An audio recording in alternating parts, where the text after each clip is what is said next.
may give me a wave. I have to make sure this thing actually functions. Okay, there's at least 5 of you. So I mean, hey, that's good enough. So a couple of things to know. First off, while we're driving around, you gotta keep your arms legs inside the carts.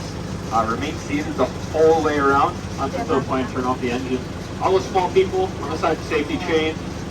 And apart from that, looks like we're just waiting on a couple more people and then we're gonna leave.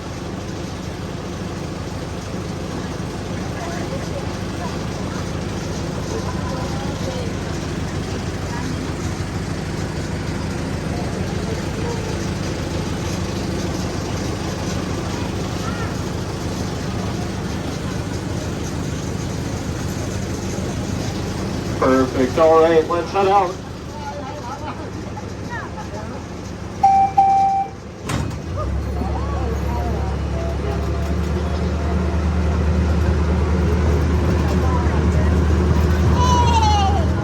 All right, trained people. So you can probably guess who calls home this very tall barn. If you can't, I'll help you out.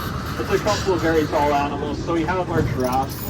We currently have 3 of them, Jaguar, Jenga, and Milo, 3 brothers. Now, giraffes are very, very interesting as they have a better sense of hearing than people. You can see one of them eating branches on the deck. If you don't get to see him, don't worry, we'll see him from a different side going down. But you've probably never heard a giraffe make a noise, and that's completely normal because giraffes have better hearing than humans. So, they communicate at a level where people can't even hear it. However, that is so efficient that they can communicate at a lot longer distance than us. So, for example, there used to be a giraffe that lived in Langley, could communicate with the ones that we have here. On this side close to us, we have 2 African lions. So, one staring at me would be Castle, a male. The other one would be Prim. Castle and Prim are brother and sister.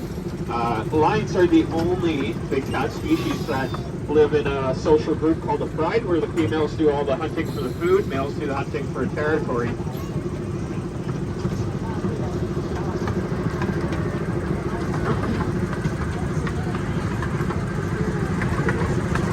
Now on top of this log structure here would be Henna, our Siberian tiger. Siberian tigers are supposed to be the largest of the big cat species. If you're actually to take Henna size and Castle size and swap them, that's actually the size both of them are supposed to be. And it's just a bit smaller than usual. She has these stripes on her fur, which is also replicated on her skin underneath the fur, so if you were able to buzz cut her, you'd be able to see her stripes just as well. In the next enclosure here would be our 2 Vietnamese pot-bellied pigs. We have Daisy and Portly. Daisy being the smaller, paler colored one, Portly being the darker, bigger one. Portly's the one just in the center there. They use their shovel-like noses to kind of dig around, move all the dirt and the mud, find anything that they can eat. They eat any type of plants. They eat reptiles. They eat bugs. They eat everything. That small white alpaca there would be Tauntaun. We also have Penelope, the brown one, and Titus, the gray silver one, around here somewhere. Alpacas being the South American relatives of camels, as they are very closely related. Sharing the enclosure with the alpacas would be our flamingos. Now, flamingos, they are a bright pink color. They're not born that color. That is a color they slowly adapt over time due to their diet. Everything they eat has a high quantity of beta-carotene. So actually, if you were to eat a diet consisting of what they eat, we would get a bright pink color as well. We're about to head through the tunnel, so please keep your arms and legs on the inside. I'll see you once we exit.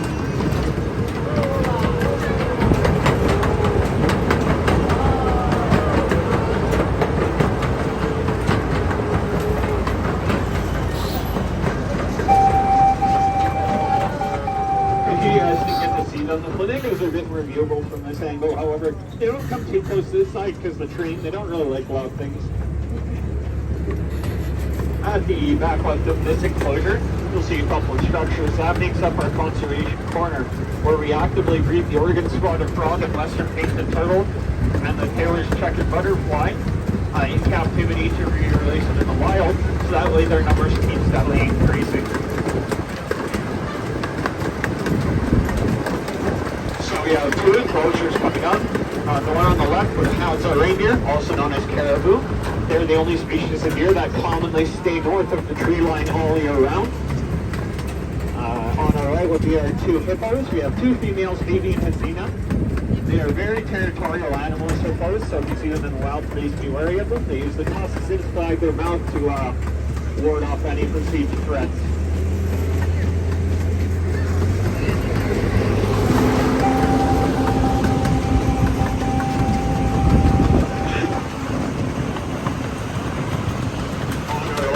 Would be our elk.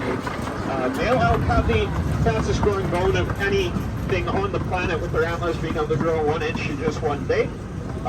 Looking at you guys just out of tall grass, there will be a couple of our white-tailed deer. White-tailed deer use their white tails to notify each other that there might be threats nearby without making any sound.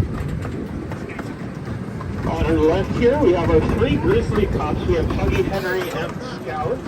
In the enclosure beyond those, we have 3 black bears, Hazel, Rosemary, and Thyme. And even beyond them, we have 1 more grizzly bear that's quite old, Shadow. All 7 bears were found abandoned at a young age, and human intervention was forced in order for them to survive.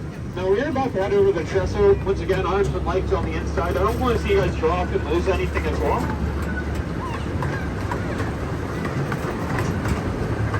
About midway through the trestle, if you look to your left side, you'll see maybe just the enclosure as the animals are a bit smaller, harder spot, but the houses are bald eagles, the Max and Meredith, both of which lost the ability to fly in the wild, which is why we actually house them here. We like having them.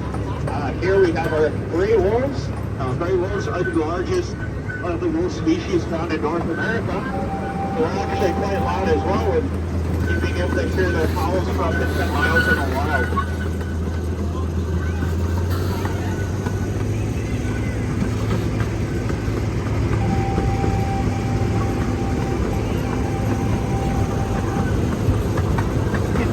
To our right, you'll probably see it through the bushes / trees. Maybe kind of harder to spot though. Would be our red foxes. We have 2 of them. They're actually black in color, which makes them harder to spot.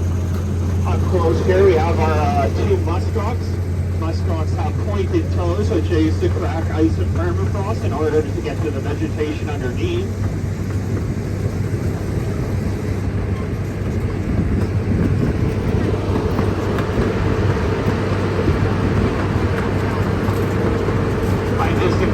Here we have our 8-ax. 8-ax have splayed wide hosts, which help them gain traction in sandy areas, as where they naturally come from, it is quite sandy. In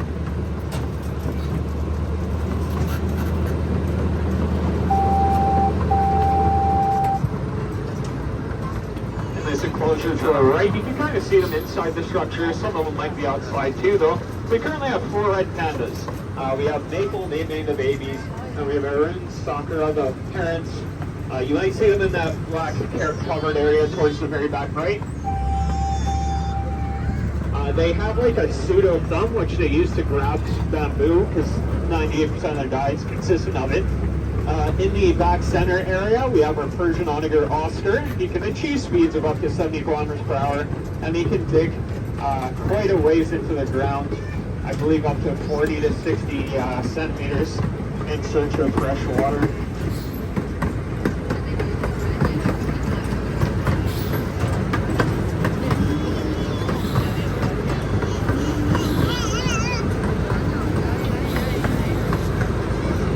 Very good hiders. Somewhere on the left-hand side would be your Sika deer. Sika deer have camouflage spots on their sides. They are sacred in Japan, where they natively come from. They're surprisingly good swimmers for what they are, and that's how they escape predators. They enter water and swim away. As you're on the corner, you'll see some white animals to our right. Very important animals for us. Those are our scimitar and horned oryx. Now, they are currently extinct in the wild. They're part of a species survival plan where we breed them in captivity in hopes of one day being able to re-release them into the wild in a self-sustaining manner. The animal housed with them at the front would be a nilgai. Nilgai are native to India. However, somebody thought it might be a good idea to bring them into the U.S. in the 70s. And now there's currently a larger population of nilgai just in Texas than there are in the entirety of India. We have our 2 common eland seniors here. We have Princess and Ernie. If you guys ever see Ernie drooling, don't worry, that's normal. He just has less teeth because he's quite old. So that's fine. They just have fun in their quiet enclosure. We also have Sahara in with them, or plain zebra. Plain zebra have a black and white stripe pattern. When they're born, they're actually black and brown. However, they lose the brown pigmentation as they age. Their stripe pattern is how babies learn to identify their parents as well, because no two zebras have the same stripe pattern. Similar to a human fingerprint, they are unique. You like it?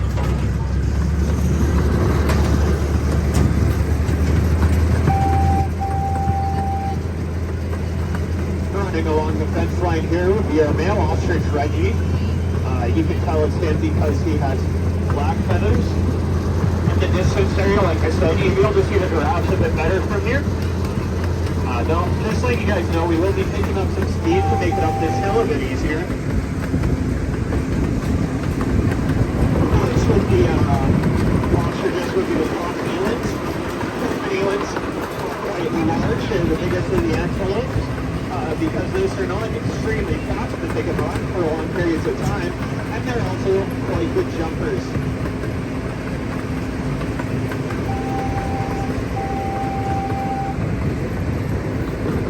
The last enclosure to our right side, past the amphitheaters around the corner, would be our white rhino, if you get over. He also time shares his enclosure with the Red River hogs. So I should recommend checking out, as you might see one of them towards the beginning of your visit. You might see a different one towards the end. It looks like it's Theo right now. I believe I saw him lying down over there. Reminder as we pull up to the station to remain seated up until I've turned off the engine. Exit on your left-hand side. All the yellow painted arrows on the ground. And on behalf of the Greater Vancouver Zoo, thank you for riding the Smart Express Nature Train. I hope you guys have a pretty fantastic day.